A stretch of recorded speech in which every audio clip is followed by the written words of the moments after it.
कैसे हैं आप? आशा करती हूँ आप सब अच्छे होंगे, स्वस्थ होंगे।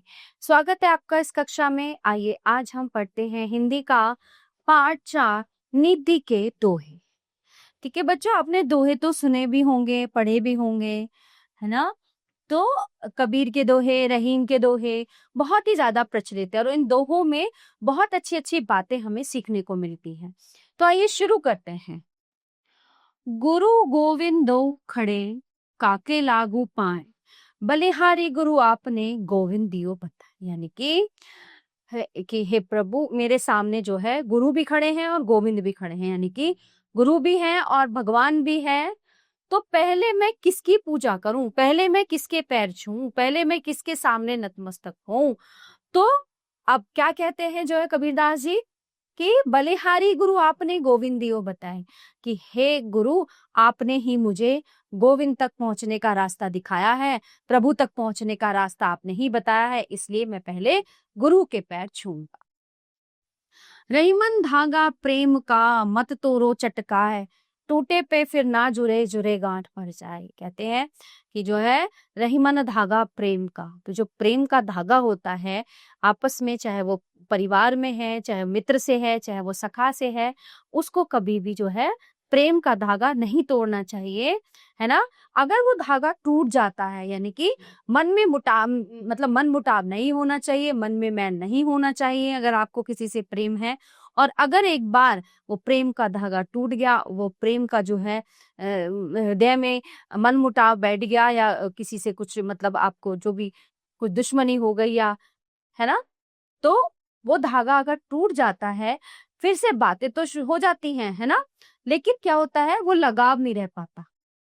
जैसे धागे की कल्पना की है कि वो टूटे से फिर ना जुड़े, और जुड़ता है तो उसमें गांठ पड़ जाती है। तो कहते हैं, रहीम जी कहते हैं कि धागा जो है प्रेम का जो है वो प्रेम धागे की तरह होता है।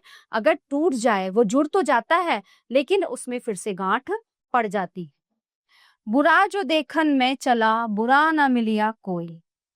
रहीमदास जी कहते हैं कि मैं दुनिया में, मतलब मैं चला पूरी दुनिया में बुरे लोगों को ढूंढने, कि बुरा कौन है, गलत कौन है ना? लेकिन जब मैंने अपने जो दिल खोजा, अपना मुझसे बुरा न कोई, तो मैं बाहर किसी को क्यों बुरा ढूंढ रहा हूँ, बाहर किसी को क्यों गलत बोल रहा हूँ?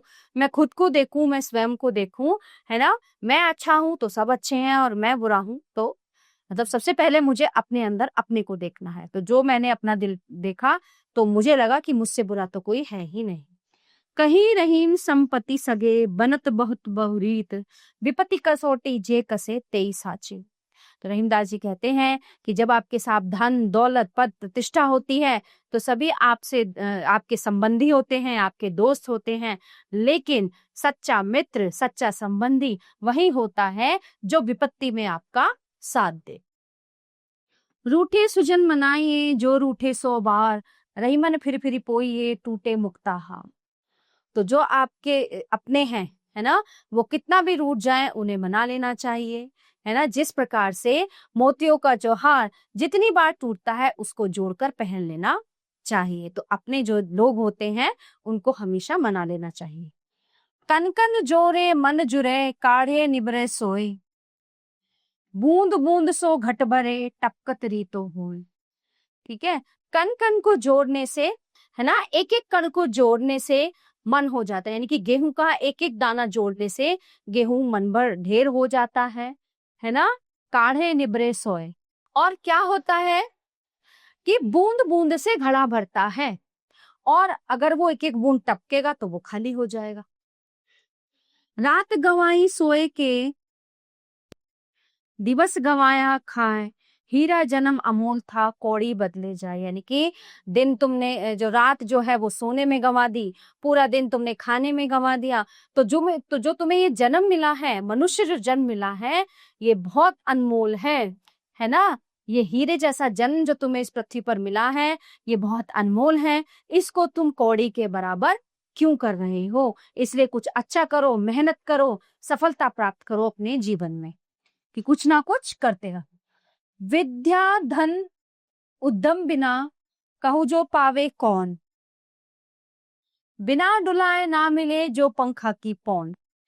कहने का मतलब ये है जो विद्या का धन है, जो विद्या है वो हमें परिश्रम करने से ही तो आती है। जब हम मेहनत करते हैं, पढ़ते हैं, तभी तो हमें विद्या आती है ना। अब कहूँ जो पावे कौन, ऐसे तो नहीं मिलती वो किसी को।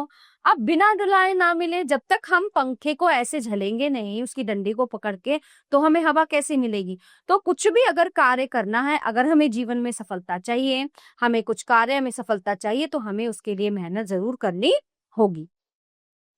बोले एक अनमोल है जो कोई बोले जानी, ये तराजू तोल के तब मुख बाहे पानी।